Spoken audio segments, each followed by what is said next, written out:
Barry, secrétaire d'État chargé des Transports. Merci Monsieur le Président, Mesdames et Messieurs les députés, Monsieur le député cher Laurent Saint-Martin. Merci pour cette question. Vous avez très clairement exposé les impacts sur les ressources des collectivités et des autorités organisatrices de la mobilité, des effets des suites de la Covid-19.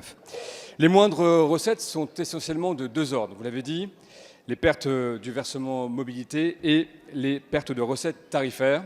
Et chaque sujet mérite d'être traité de façon spécifique.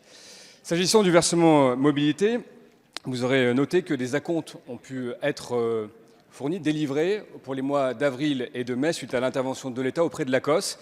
Et les travaux se sont poursuivis. Vous avez cité les travaux de votre collègue Jean-René Cazeneuve qui ont été très utiles pour construire un dispositif qui vise à compenser les différentes pertes de recettes du bloc communal, dont le versement mobilité. C'est ce dispositif qui a été inscrit au projet de loi finances rectificatif numéro 3.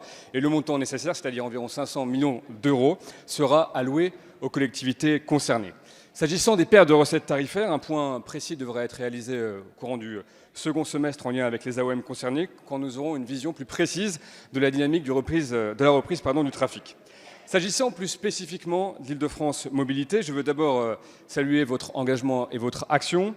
L'amendement que vous proposez et qui prévoit 425 millions de subventions exceptionnelles pour l'AOM recevra le plein soutien du gouvernement. Ce montant, je le rappelle ici, a été calculé selon le même dispositif qui a été employé à l'égard des autres AOM et collectivités.